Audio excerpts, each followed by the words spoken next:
پاکستان کا میڈیا جو ہے وہ کبھی بھی ریئل رپورٹ شائع نہیں کر سکتا ISPR کی مرضی کے بغیر. آپ کو دیکھنا پڑتا ہے, چاہے جتنا مرضی نقصان ہو, جو مرضی ہو, آپ حقائق کو چھاپ نہیں سکتے. امریکہ میں یہ خوبی ہے کہ وہاں کا میڈیا جو ہے, اگر امریکہ کو مار پڑی ہے تو وہ بھی بتاتا ہے, امریکہ کا نقصان ہوا ہے تو وہ بھی بتاتا ہے, دوسرے کا نقصان ہوا ہے تو وہ بھی بتاتا ہے. اسے آزاد میڈیا کہتے ہیں. تو اب جو اٹیک ہوا ایران کی جانب سے امریکی تنصیبات پر, اس میں واشنگٹن پوسٹ کی یہ رپورٹ کہتی ہے کہ ہم نے سیٹلائٹ تصاویر کے ذریعے سے اور دیگر ذرائع سے جو ساری انفارمیشن اکٹھی کی ہے, جو امریکی فوجی تنصیبات کو نقصان پہنچا ہے وہ امریکی حکومت کے دعووں سے کہیں زیادہ ہے. اور یہ انکشاف کیا ہے واشنگٹن پوسٹ نے اپنی تحقیقاتی رپورٹ میں. امریکی اخبار واشنگٹن پوسٹ کی جانب سے جاری کردہ سیٹلائٹ تصاویر کی تجزیاتی رپورٹ کے مطابق مشرق وسطیٰ میں جنگ کے آغاز سے امریکی فوجی تنصیبات پر ایرانی فضائی حملوں میں کم از کم 228 سٹرکچرز یا تنصیبات کو تباہ کیا گیا یا انہیں نقصان پہنچایا گیا, جس میں بڑا قیمتی فوجی ساز و سامان تھا. ہینگرز بھی تھے, بیرکس بھی تھیں, ایندھن کے ڈپو تھے, طیارے تھے, اہم ریڈار تھے, مواصلاتی اور فضائی دفاعی آلات, یہ سارے نشانہ بنے تھے. ان حملوں میں نقصانات امریکی حکومت کے دعووں یا اس سے پہلے جو رپورٹ کیے گئے نقصانات ہیں اس سے کہیں زیادہ ہے.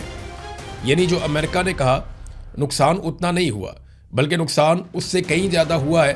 امریکہ اپنا نقصان چھپا رہا ہے, اسی لیے ڈونلڈ ٹرمپ شاید دوبارہ ایران کے ساتھ لڑنا بھی نہیں چاہتے.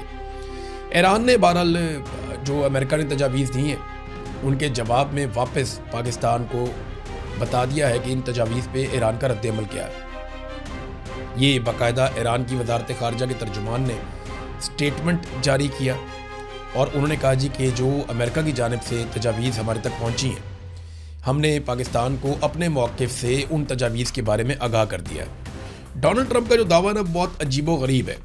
ڈونلڈ ٹرمپ بار بار یہ کہتے ہیں کہ ہم ایران سے افزودہ یورینیم لے جائیں گے امریکہ میں, اور بار بار وہ ایک ہی بات کرتے ہیں کہ یہ ایران سے یورینیم ہم اٹھائیں گے اور اٹھا کر اسے امریکہ میں لے جائیں گے. اب کیا یہ ہو سکتا ہے, یہ ایک ابھی تک ایک بڑا سوال یہی بنا ہوا ہے. دیکھیں نا, ڈونلڈ ٹرمپ نے بدھ کے روز پھر کہا کہ امریکہ ایران سے افزودہ یورینیم حاصل کرے گا, جبکہ دونوں ممالک کے درمیان جنگ کے خاتمے کے لیے معاہدے کی کوششیں جاری ہیں. صحافیوں نے جب ان سے پوچھا کہ امریکہ یہ کام کیسے کرے گا, تو صدر ٹرمپ نے دوبارہ یہی جواب دیا کہ ہم اسے حاصل کر لیں گے, یعنی یورینیم کو ہم امریکہ میں لے آئیں گے. اب ایران کہتا ہے جیسے ہماری زمین ہمارے لیے مقدس ہے, ویسے ہی ہماری یورینیم بھی ہمارے لیے مقدس ہے.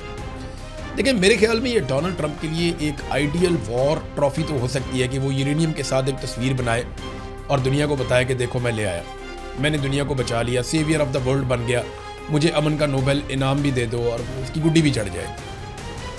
لیکن اس میں ایران کو بہت نقصان ہو جائے گا, کیونکہ ایران کے اندر جو موجودہ رجیم ہے اس کے اندر جو پبلک کی سپورٹ ہے, پبلک میں جو اس کی سپورٹ ہے وہ اسی لیے ہے کہ وہ امریکہ کے ساتھ اور ظالم کے ساتھ لڑ رہے ہیں, اور وہ مذہبی بنیادوں کے اوپر انہوں نے پبلک کی ہمدردی لی ہوئی ہے. اب ان کے لیے بھی بہت مشکل ہے, وہ اٹھا کے یورینیم امریکہ کے حوالے کر دیں. کوئی بیچ کا رستہ نکل سکتا ہے, ہو سکتا ہے کوئی اور ایسا فیصلہ ہو جو ایران کے لیے بھی آسان ہو اور امریکہ کے لیے بھی کچھ نہ کچھ فیس سیونگ مل جائے, لیکن ابھی تک تو اس سلسلے میں کچھ بھی دکھائی نہیں دے رہا. ایران نے شکریہ ادا کیا تمام جو جہازوں کے کپتان تھے ان کا بھی, اور ساتھ ساتھ جو جہازوں کے مالک ہیں ان کا بھی, کہ آبنۂ ہرمز کے ضوابط کی تعمیل کی ان ساروں نے, اور انہوں نے تعاون کیا ایران کے ساتھ, بلکہ وہ امریکہ کے ساتھ انہوں نے تعاون نہیں کیا. نئے پروٹوکولز کے تحت آبنۂ ہرمز سے جو گزرنے والے تمام جہاز ہیں ان کو محفوظ رستہ دیا جائے گا, یہ ایران نے اعلان کیا ہے. اس کے علاوہ ایک اور کام بھی کیا, ایران نے پرشین گلف اسٹریٹ اتھارٹی کی ویب سائٹ بھی لانچ کر دی ہے. باقاعدہ پہلے اتھارٹی بنائی کہ پیسے کیسے وصول کرنے ہیں, کہاں سے کیسے جہاز جائیں گے, انہیں کیسے گائیڈ کیا جائے گا. اب اس کی ایک ویب سائٹ بھی ایران نے لانچ کر دی ہے. اچھا, اس میں نا ایک کالی باف نے اسٹیٹمنٹ دیا, جو بات میں نے آپ کو ایک دن پہلے کہی تھی نا, یہ لگ بھگ وہی بات ہے کہ ڈونلڈ ٹرمپ نے پوری کوشش کی کہ ساری دنیا کے جہازوں کو لے کر ایک ہی دفعہ آبنۂ ہرمز میں سے گزرے. جب 100 کے قریب 150 کے قریب جہاز گزریں گے تو ایرانی ان جہازوں کو بم مارنے سے ڈریں گے. وہ یہ سوچیں گے کہ ان سارے جہازوں کو اگر ہم نے بم مارے تو پوری دنیا اکٹھی ہو کر ہمارے اوپر حملہ آور ہو جائے گی. یہ ڈونلڈ ٹرمپ کا منصوبہ تھا, لیکن ایران نے کہا جی ہم ماریں گے. تو لوگوں نے ڈونلڈ ٹرمپ پہ بھروسہ نہیں کیا, تو اب کالی باف نے بھی ٹویٹ کرتے ہوئے کہا, ٹرسٹ می بردر, میرے بھائی مجھ پہ بھروسہ کرو.